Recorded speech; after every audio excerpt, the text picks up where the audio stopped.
Depth base ടെക്കോ എന്നുള്ള വിയുടെ JBL 1500 സബ്വൂഫറിന് correct support ചെയ്യുന്ന ഒരു പവർ ആംപ്ലിഫയർ ബോർഡാണിത്. അപ്പോൾ 6 ട്രാൻസിസ്റ്റർ ബോർഡാണ്. നമുക്ക് ആ ഒരു സ്മൂത്ത് ബേസ് എക്സ്പീരിയൻസ് ചെയ്യും എന്നാണ് വിയുടെ സൈറ്റിൽ പറയുന്നത്. അപ്പോൾ അതിന് കാരണം അവരുടെ സർക്യൂട്ടാണ് അതിൻ്റെ പ്രത്യേകതയായിട്ട് VI ഓഡിയോ എപ്പോഴും പറയാറ്.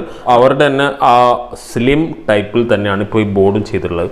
ഈ ഫുൾ ബോർഡ് ഇപ്പോൾ ഈ ഒരു ചെറിയ സ്പേസിൽ, അതായത് ഇപ്പോൾ ഇവിടെ ഒരു 2.5 ഇഞ്ച്, അതേപോലെ തന്നെ ഇങ്ങനെയും ഒരു 2.5 ഇഞ്ച്, അപ്പോൾ ചെറിയൊരു സ്പേസിൽ ഇത് ഇങ്ങനെ സ്ക്രൂ ചെയ്യാം. ഒരു സ്ക്രൂ ചെയ്യാനുള്ള ഹോൾ ഏരിയയിലായിട്ടുണ്ട്. അപ്പോൾ 2 സ്ക്രൂവിൽ ഇത് ഇങ്ങനെ കറക്റ്റ് ഒരു സൈഡിൽ ഒതുങ്ങിക്കോളും. വിയുടെ ആ ഒരു സീക്രട്ട് ഈ ഏരിയയിലായിട്ട് ഇവിടെ മാർക്ക് ചെയ്തിട്ടുണ്ട്. അപ്പോൾ ഇതിനകത്ത് ഉപയോഗിച്ചിരിക്കുന്നത് ട്രാൻസിസ്റ്റേഴ്സിന് ഒരു പ്രത്യേകതയുണ്ട്. CDIL 5200 ഒറിജിനൽ ആണ് ഇതിനകത്ത് ഉപയോഗിച്ചിട്ടുള്ളത്. അപ്പോൾ അതിൻ്റെ സൈറ്റ് ലിങ്ക് ഒക്കെ നിങ്ങൾക്ക് അവരുടെ വാട്സപ്പിൽ നോക്കിയാൽ കാണാം. അപ്പോൾ CDIL ഒറിജിനൽ ആണ്. ടോഷിബ ഒറിജിനലിനെ ഒരുപാട് ഫേക്ക് ചെയ്യുന്ന ആ ഒരു സാഹചര്യം ഉള്ളതുകൊണ്ടാണ് ഇപ്പോൾ CDI ഒറിജിനൽ 5200 എടുത്തിട്ടുള്ളതെന്നാണ് ഇപ്പോൾ ഇതിൽ മനസ്സിലാക്കാനുള്ളത്. പിന്നെ ഇതിൻ്റെ സപ്ലൈ വോൾട്ട് വരുന്നത് minimum 35 volt DC dual supply, 255055 DC dual supply. അപ്പോൾ അതാണ് ഇതിൻ്റെ സപ്ലൈ വോൾട്ടേജ്. നമുക്ക് VIയുടെ തന്നെ ഫിൽറ്റർ അല്ലെങ്കിൽ ഏതെങ്കിലും സബ്വൂഫർ ഫിൽറ്ററിൻ്റെ ഔട്ട്പുട്ട്, അത് ഫിൽട്ടർ ചെയ്ത LFE ഔട്ട്പുട്ടാണ് ഇതിലേക്ക് കൊടുക്കേണ്ടത്. ഈ ഇയറിലായിട്ട് നമുക്ക് ഈ സ്പീക്കർ ടെർമിനൽ കണ്ടല്ലോ, ഇവിടെ പോസിറ്റീവാണ്, ഇതിന് ഗ്രൗണ്ടാണ്. അപ്പോൾ കോമൺ ഗ്രൗണ്ടാണ് സപ്ലൈക്കും സ്പീക്കേഴ്സിനും. സ്പീക്കർ പ്രൊട്ടക്ഷൻ കൊടുക്കുക, എന്നിട്ട് സബ്വൂഫറിന് സൂട്ടബിൾ ആയിട്ടുള്ള പ്രൊട്ടക്ഷൻ റിലേ ഉള്ള ടൈപ്പ് കൊടുക്കുക, എന്നിട്ട് പ്ലേ ചെയ്യാം. അപ്പം ജസ്റ്റ് ഒന്ന് പ്ലേ ചെയ്യാം. അപ്പോൾ ഈ ബോർഡ് ഞാനിവിടെ ഒരു ആംബിലേക്ക് സെറ്റ് ചെയ്തിട്ടുണ്ട്. ആംബിൽ സബിൻ്റെ സെക്ഷനായിട്ടാണ് ഇപ്പോൾ ഞാൻ കൊടുത്തിട്ടുള്ളത്. ഇവിടെ ഇപ്പോൾ ഇൻപുട്ട് സപ്ലൈ വോൾട്ടേജ് കൊടുത്തിട്ടുണ്ട്. അപ്പോൾ ഇനി ഓൺ ചെയ്ത് നോക്കാം. ഓൺ ചെയ്യുമ്പോൾ ഇവിടെ ഒരു മോണിറ്റർ, അതായത് ഒരു പൈലറ്റ് LED ഉണ്ട്. അപ്പോൾ ഓൺ ആയാൽ കറക്റ്റ് സപ്ലൈ ഒക്കെ ആണെങ്കിൽ ആ LED കറക്റ്റ് അതായത് ഗ്ലോ ആവും. അതല്ലെങ്കിൽ റോങ് ആണെങ്കിൽ ഒന്നായിട്ട് കത്തും. അപ്പോൾ ശ്രദ്ധിച്ച് കണക്ട് ചെയ്യണം എന്നാണ് എൻ്റെ അഭിപ്രായം. പിന്നെ പ്രൊട്ടക്ഷൻ എന്ന നിലയ്ക്ക് ഡയോഡ് ഉണ്ട്, പക്ഷെ എന്നാലും ശരിക്കും നമ്മൾ ശ്രദ്ധിച്ച് തന്നെ കണക്ട് ചെയ്യണം സപ്ലൈ കണക്ട് ചെയ്യുമ്പോൾ. അപ്പോൾ ഓൺ ചെയ്ത് നോക്കാം. ഇതുകൊണ്ടോ ഇവിടെ ബ്ലൂ LED ഗ്ലോ ആയിട്ടുണ്ട്. അപ്പോൾ ഓണായി. റിലേ, നമ്മളെ പ്രൊട്ടക്ഷൻ റിലേ ഓണായ സൗണ്ടാണ്. ഇനി പ്ലേ ആക്കാം. NCSൽ സ്റ്റാർട്ട് ചെയ്യാം.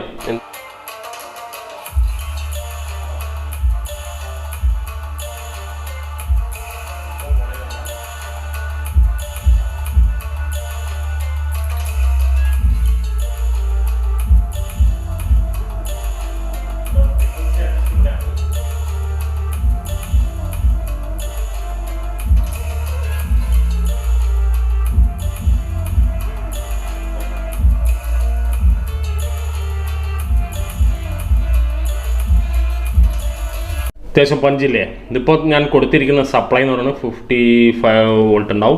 അപ്പോൾ അതിലാണ് സപ്ലൈ. അപ്പോൾ അത്യാവശ്യം നല്ല പഞ്ച് നിങ്ങൾക്കിപ്പോൾ ഈ ഒരു കേട്ടിട്ടുണ്ട്. ഞാൻ ചാനൽ ബേസ് അതൊന്നും ഇട്ടിട്ടില്ല, പക്ഷേ കുഴപ്പമില്ല. അത്യാവശ്യം ആ വിയുടെ അതേ പഞ്ച് തന്നെ ഇപ്പോൾ നമുക്ക് കിട്ടുന്നുണ്ട്. ബേസ് മാത്രം നോക്കിയാൽ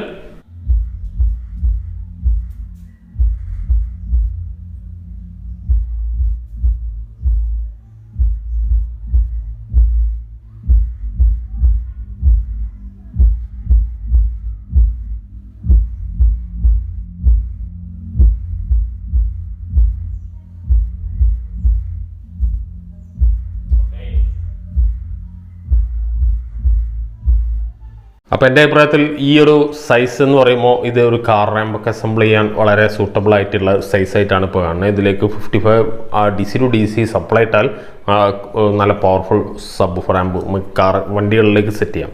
അപ്പോൾ വാങ്ങാൻ താല്പര്യമുള്ളവർക്ക് ഇതിലിപ്പോൾ ഇവരുടെ വാട്സാപ്പ് നമ്പർ ഈ ബോർഡിന് മുകളിൽ ഡിസ്പ്ലേ ചെയ്തിട്ടുണ്ട്. കൂടാതെ ഞാനിവിടെയും ഡിസ്പ്ലേ ചെയ്യാം. അപ്പോൾ വാട്സാപ്പിൽ നിങ്ങൾക്ക് അതിനകത്ത് ബാക്കി പ്രോഡക്റ്റ് ലിസ്റ്റ് ഉണ്ട്, ചെക്ക് ചെയ്യാം. നിങ്ങൾക്ക് ഇതാണോ അല്ലെങ്കിൽ മറ്റേത് മോഡൽ വേണമെങ്കിൽ അത് സെലക്ട് ചെയ്യാം. അപ്പോൾ ഇതിൻ്റെ അഭിപ്രായം എന്താണ്? നിങ്ങളിപ്പോൾ ഹെഡ്ഫോൺ വെച്ച് കേട്ടിരുന്നെങ്കിൽ ആ ഒരു എക്സ്പീരിയൻസ് നിങ്ങളുടെ അഭിപ്രായം ഒന്ന് കമൻറ്റ് ചെയ്യും.